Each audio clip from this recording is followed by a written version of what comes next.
Hello, my beautiful darlings. My name is Jennifer Lenz, and today is Monday, and that means that we are starting our third session on leadership. Last week we touched a bit about where the leader should be, where he positions himself in a team. Should the leader be in front or at the back?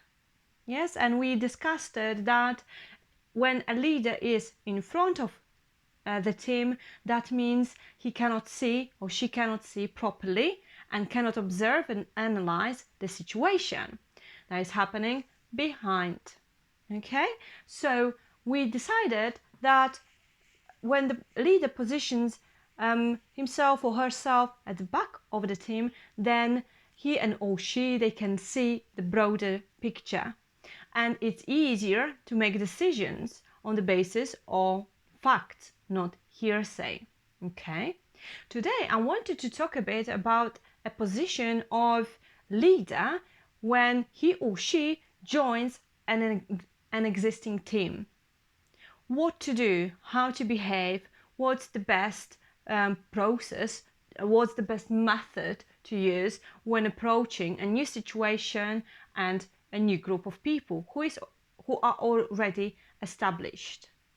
So imagine yourself that you are the leader and you're joining a new company. You don't know anybody there. So the first thing you should do is observe, is ask questions. And it's not about you, it's about the people. And that is the most important role in whole teachings of leadership. So if you remember that, you are not the most important person, but your team is members of your team, then you will always make the best decision and you will be less likely to make really serious mistakes that can jeopardize the morale or the well-being or the task itself. Okay, so when you join the existing team, obviously you have to introduce yourself.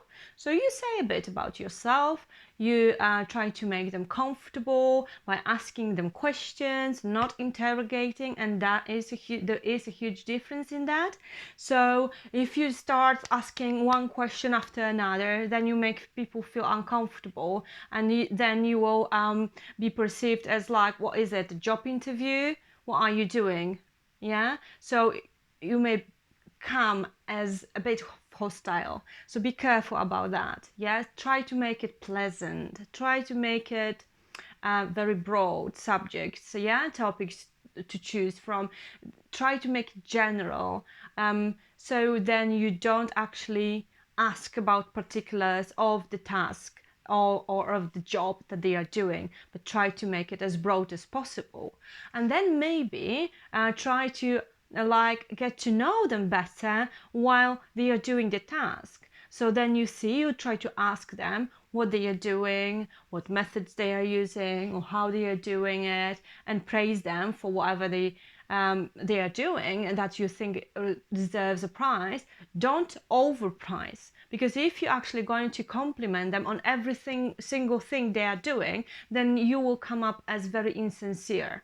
So be careful. Don't just throw at people like shooting from Kalashnikov compliments, because you don't want to come as dishonest and just like talking for the sake of talking. You want to come up as a professional who knows what you are doing and who is confident in the team to do the job by themselves.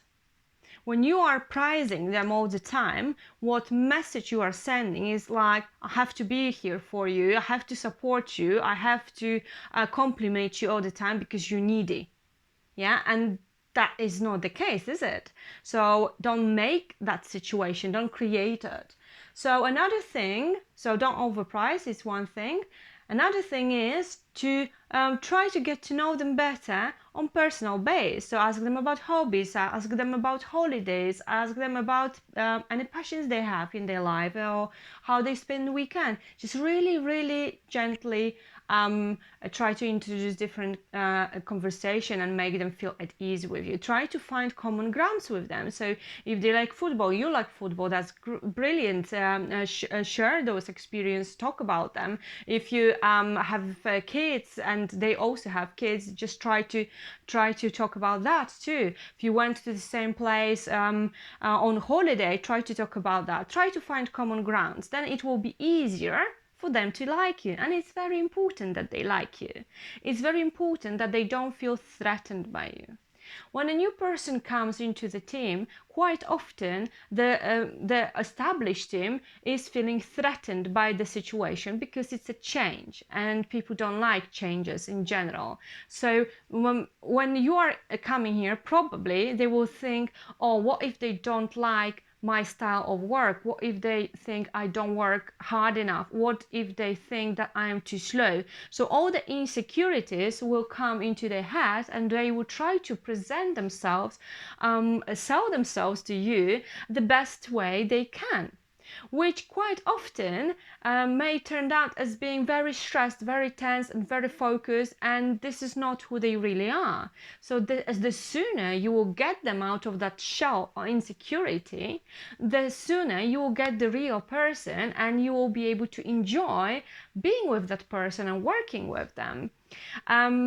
And that is really the essence of teamwork, isn't it? It's to enjoy working together and get things done. So don't compliment too much because you want to come out sincere, yes? Then try to engage in conversation and find common grounds to just like build a rapport with your team. Try to ask questions in a non-patronizing way and don't come out as a police officer who is trying to find a criminal. So don't investigate too deeply, just touch on things and just observe more. Yeah, always listen more and talk less. Don't necessarily give advice at the beginning of your journey with that team because maybe they have something different and also they have something better to offer you from what you are used to now. So try to listen as much as possible. That is so important. When you listen, you are going to get to know the person. That person will relax. The more they talk, the more they will relax. And the more they relax, the more it's likely that they will show you who they really are, those good things and those bad things.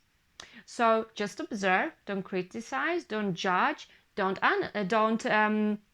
advise. Just keep a distance, but be friendly and approachable. Also, try to establish some kind of rules at the beginning because this is who I am. I'm joining this team. I really appreciate everyone here. I really appreciate what you've done so far. And I would like to introduce a plan and ask them to contribute to that plan. Ask them to contribute to that schedule of work. Ask them for opinions and feedback. And when they give that to you, maybe in an aggressive manner, maybe in a frustrated manner, maybe excited, just don't take those emotions. Just listen. Listen, and if you can accommodate, be reasonable. If you can accommodate, then do it. You can try different things and you can see and check if they are working. Just give people opportunity to actually contribute. When they see that you are not judgmental, critical, sarcastic during this feedback conversation and you encourage openness and honesty, then most probably you will have less problems because people will not be afraid to come straight to you to solve the problem because you created a really safe environment for them to come to you and to talk to you because they trust you. And with that, if you're consistent and if it's just not just like one time because I came here and I want to create a beautiful atmosphere, but then you're actually going to destroy everything you've done within the first few weeks, and you will be a completely different person. So if you're not consistent, then people will not respect you. So respect comes with time. So first you show who you are, you show the way you want to work with them, and you show how you see that team develop, progress, and work together. But if you're not consistent in your approach, people will not respect you. They will not listen to you, or they will do something because they have to, not because they want to be part of that team. So be careful with those things, and remember to stand back and observe more than contribute. Contribute only when it's necessary, and your contribution should be directing person in a certain way, not doing it for them or instead of them. Yeah? We'll talk about that, about responsibility next week. Bye bye. Thank you.